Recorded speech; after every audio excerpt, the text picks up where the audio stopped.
Let's look at today's question. What is the push-pull cycle in psychology?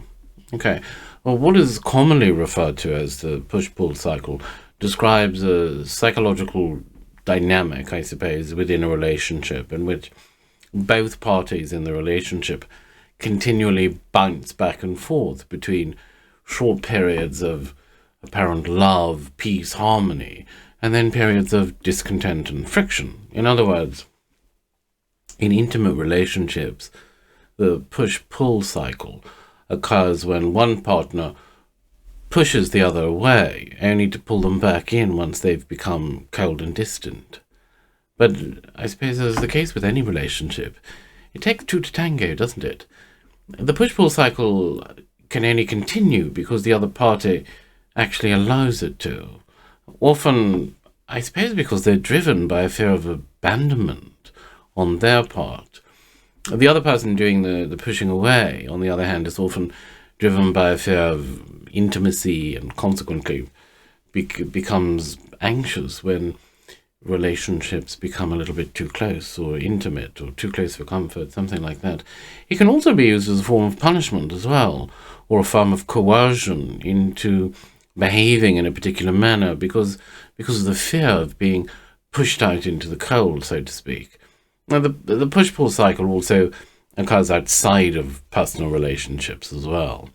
And, it occurs in retail sales. So a salesman might, for example, entice someone to buy a product, which is the pull, only to tell them that they will have to check the stockroom to see if the product is actually still available, which is the push. And this is an old sales technique, and not a particularly good one, but it does have the psychological effect on the customer, who supposedly then desires the product even more.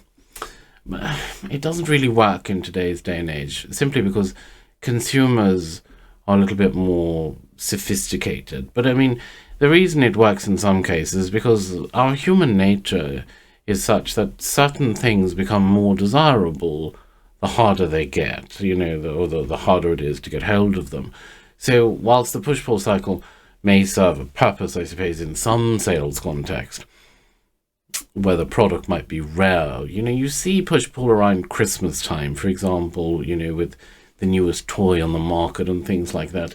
But in intimate relationships or personal relationships, the push-pull cycle always ends up being stressful and emotionally draining. And it ultimately turns all intimate relationships into a drama-fueled and toxic love story, I suppose, in which fear, either the fear of abandonment or the fear of intimacy, ends up being the decisive factor in that relationship. And it's not at all healthy.